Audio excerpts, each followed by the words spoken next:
If you won't stand with me, then I won't stand with you. I'm not going to defend people I disagree with when they won't defend me. And my tire. I don't know about you folks, but I will always defend my lady's tire from any nefarious ne'er-do-well that dares to threaten it. Don't you ever talk to Laura or her tire ever again. Good old Laura Loomer. You know, I didn't think it was possible to top this. I did not think there was another summit she could climb to make a bigger ass out of herself on the internet. I was wrong. This incident with her and her tire I ended up covering in a Rebel Media video I did about a month back, just briefly touching on it, as it was a smaller part of a larger story. But today we're talking about Laura, so allow me to fill in some of the details for you if you happen to miss this taking place. Laura took to Twitter to inform people that the evil Antifa activists had located her and they had taken revenge against her conservative values by slashing her tires. They didn't knock out any windows, they didn't burn the Jeep, they didn't carve anything into it. There was no note left. Nobody saying, "Not even your bicycles are safe, Laura. Antifa has arrived." Of course, rather than gaining sympathy and getting the outpouring of condolences from everybody weeping over the loss of her beautiful tires, she started to get pushback pretty much immediately, with people chiming in to say, "That doesn't look like a slash mark to me. It looks like your tires are rotted, or it looks like you drove it into a curb." Well, as you can imagine, Laura didn't take that too well. She started posting a bunch of documents from the towing company and from the garage that she took it to, saying that this was clearly an Antifa-motivated knife attack. Of course, that kind of blew up in her face when somebody took the effort to contact the towing company and the garage she brought the car to. In fact, if you look at the forms that she posted on her Twitter account, they're actually customer survey forms. She wrote that in herself. There's a whole bunch of funny inconsistencies with these pictures. The dates are wrong. It's the same handwriting even though it's two different companies. There's no billing charge listed anywhere on the document. It's amateur hour. I mean, it got to the point where even the Michelin Man, the fucking Michelin Man, was talking shit about Laura Loomer. People were writing articles about this, laughing at how stupid she is. Somebody even went to the effort of making a fake GoFundMe page to mock her and her stupid tire story with a reasonable goal of $2,000 to replace that tire that she needed to get replaced. Now, what makes the GoFundMe page so goddamn entertaining is it's a play off something that happened even earlier in regards to her disrupting a play that took place. You may remember this, you may not, but Laura Loomer is the one that went up and interrupted Shakespeare in the Park. Freedom. Stop the normalization of political violence against the right. This is unacceptable. You cannot. Get off the stage. All right, ladies and gentlemen, we're going to pause. We're going to pause. Security. This is violence. Security, please.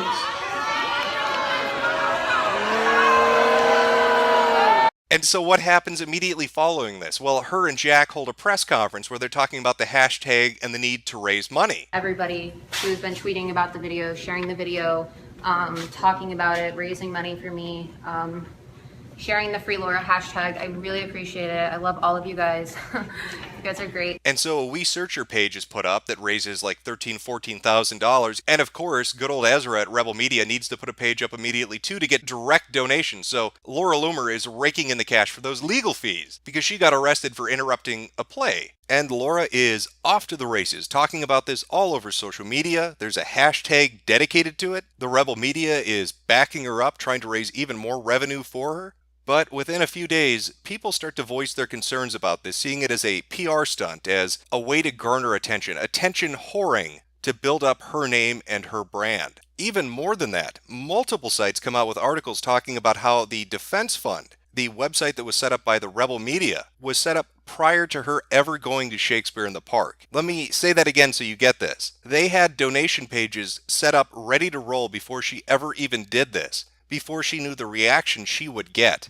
Now, a lot of this fits with Ezra's MO. Ezra is the guy that runs the Rebel Media. I covered this in the video I talked about earlier. I'll leave a link in the description if you want to go watch it. Both of these things, the tire attention whoring and the Shakespeare in the Park money grab, make Laura look bad. They're embarrassing. She got a lot of shit over both of them. And as I had said at the start of the video, I didn't think she could top the tire thing. I really thought that was the end-all be-all for her, that there was nowhere else to go. That was until Cassandra Fairbanks tweeted out, "Laura thinks that this is over her hitting on someone I dated. That's false. That was the excuse I used to be able to tell her to fuck off. She is Harvey Weinstein with a vag, though. Between people she's blackmailing and the person she raped, my issues with her are hardly the worst."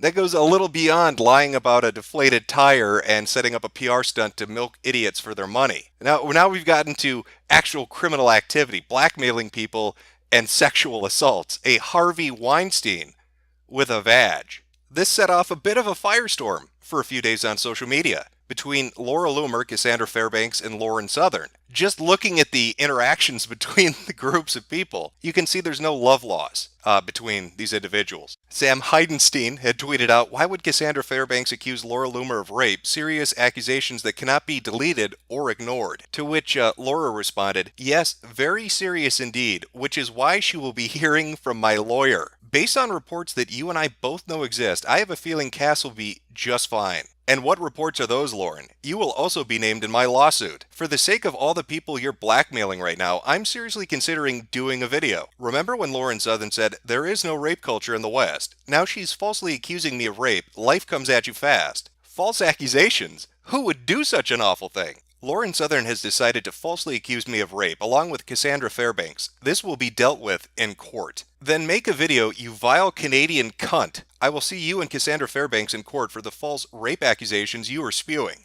It is getting heated between these three individuals talking about the accusations leveled against Laura Loomer. But has anybody come forward? Has anybody shown evidence that this is going on, that there's some kind of weird behavior coming from Laura Loomer, that she sexually harasses people, that she stalks them, that she blackmails them or threatens them? Has any of that come out? Well, believe it or not, yes it has. Thanks to Nick Monroe, a lot of the information is actually up and viewable. Not just screenshots of conversations she's had, but actual video testimony. Video testimony of people who say they have been harassed by Laura Loomer. I'll have a link to both Nick's Twitter and YouTube account. He did a really good job, too, when it came to Chris King, tracking down information and trying to suss out what was happening. Really, really good work. And he did a great job with this, too, getting information out for people to look at. So definitely check him out if you get a chance to. Now, this video is put up by a man named Gavin, who encountered Laura Loomer, and, well, I'm going to let him relate his story. We're going to listen to what Gavin has to say and see if it matches up to the behavior that they're describing.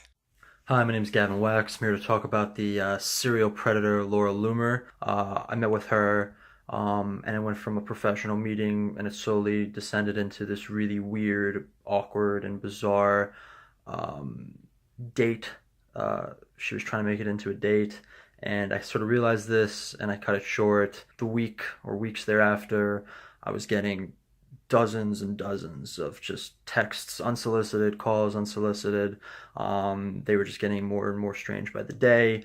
I started to ignore her, and I started to realize she was probably stalking me. I learned that she was adding friends on Facebook of mine that had never met her, and was adding my family on Facebook, was commenting on photos, writing really weird things. I had to delete them, and it just got really out of hand. I would start getting calls randomly from restricted numbers, answer, hang up, all the time. So here's Gavin meeting Laura Loomer, and they're having a professional meeting because they have business interests that align. And already he's getting a weird vibe from her. He's getting a very bizarre feeling that this isn't just work related. She wants more from it. So he cuts it short. And then after cutting it short, he starts to get a shit ton of text messages and weird phone calls. And then finds out that she's stalking all these social media pages of people that know him, family members. But it goes on from there. It gets weirder and weirder. One day, I was at work towards the end of the day, almost 6 o'clock. Get a call from the front desk, said there's a guest here for Gavin. Her name was Laura, and can we let them up? And we said, no, don't let her up. She hasn't been invited. She's not allowed to come into the office. I thought she was absolutely insane by this point, so I had to leave through an emergency exit and leave out like a side street. It was insane. So now, after all the creepy phone calls and text messages and just weird behavior, trying to ignore and trying to get on with his fucking life, she's showing up at his place of work and trying to get in. He had to flee the building through a fucking side exit because, as he described it, Laura Loomer, the serial predator, was waiting out there. He's like a fucking gazelle and she's a lion on the savannah, looking to hunt fresh meat. That's Laura Loomer for you. I knew she found out where I lived because she started sending me my address via text at this point. This was right after she found out where I worked, the exact address that is. She would go to all these other Republican events in the city, like young Republican events and stuff like that, and she would just approach friends of mine or not even friends, like acquaintances, and interrogate them and just demand to know where I was, who I was with, where I was going. She would tell them that, like, we went on all these dates and, like, all these ridiculous things that just never happened. And I literally met her at this point, or like even encountered her like maybe 3 times. How fucking creepy and ominous is that? To start sending people information that you know where they live and work and you know who their family members are. That you're showing up and telling acquaintances of theirs that you're in a relationship you're not actually in. Then she basically started messaging me, why am I ignoring you? Why am I ignoring you? And if you don't stop, I'm going to expose you for what you are. You're a Nazi, all this other stuff. And she knows I'm Jewish. She said she would post my address and all my personal information to her followers and all this other stuff. Then she would also just start telling all people I knew at these events that I was gay because I wasn't interested in her. You'd better watch it, buddy. If you don't go on a date with me, if you don't get down there and sniff Laura Loomer's dirty bloomers, I'm going to dox your ass, tell people you're a gay Nazi, and ruin you. That seems to line up with the notion of blackmail, doesn't it? That seems to line up really, really well with the idea that if you don't do what I want, I'm going to make you suffer, so you'd better just do it. But it's not just video testimony. There are tons of screen grabs of conversations that Laura Loomer has had with different people related to this kind of fucking weird behavior. Remember the work story? How she showed up there and was waiting to get in, and he was like, that's kind of fucking bizarre. Read this shit. How do you know where and when he works? Did you just Google it? And are you actually there? Yeah, I'm there waiting for our date. Are you really there? Yes, I said I don't have any plans. Hey, I'm downstairs in the lobby at... This is insane. Did you tell her where I work? Bro, I'm trying to help you get a job and you're sending this lunatic to my job. I'm leaving to go get drinks and I can't even leave the building. I saw you at the protest and tried to talk to you, and you walked right by me. Super rude. When? The Milo Pam protest. I walked towards you and waved and said hi, and you kept on walking with your friend. Laura, take the fucking hint. On the street? Yeah. Question mark. Miller and I are dating now. Hey, I'm downstairs in the lobby. Gavin didn't say hi last night and rolled his eyes at me when he saw me. I think he's just jealous I was in VIP and he wasn't. He was trying to cut the line and they sent him to the back. Then they saw me and pushed me to the front and made me VIP. Did you seriously delete my comment to not offend your mother? At least our kids will have blonde hair. So when do I get to meet her? Our babies will be Aryan Jews. No wonder why you're cute though. Your mom really is a MILF. Your mom is a MILF. I was creeping on my future mother-in-law's profile. How crazy is this bitch? How fucking thirsty is she? She's stalking his fucking mother's Facebook profile and then talking about how hot she is. And then actually using a pickup line that says, our babies will be Aryan Jews, because you know, that gets guys' dicks hard. Stalking me at work and leaving hundreds of voicemails and text messages, texting me at all hours of the day and lying to people. That's what I look for in a good female companion. Well done. Well done. The crazy train has left the station and Laura Loomer is the goddamn conductor. I'm just really impressed. I've never seen somebody continually get themselves into embarrassing positions like this.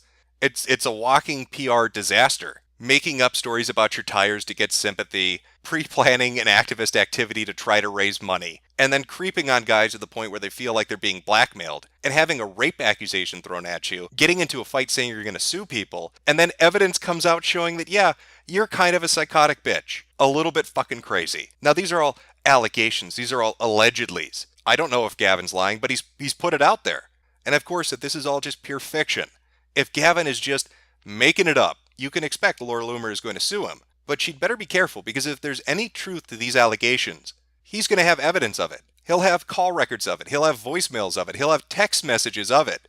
Other people will be able to testify about her conversations with them in regards to the relationship that she and he had. Even more than that, if other people are affected, if Laura Loomer does this to more than just this guy, if that rape accusation is on the level, it is going to be a world of hurt for Laura Loomer. And I look forward to the disaster. I look forward to watching this tire heap catch on fucking fire, because that's what's going to happen. Lawsuits will get fired, more allegations will come out, and Laura Loomer will continue to be the living PR disaster that Laura Loomer is. I want to go home with Gavin.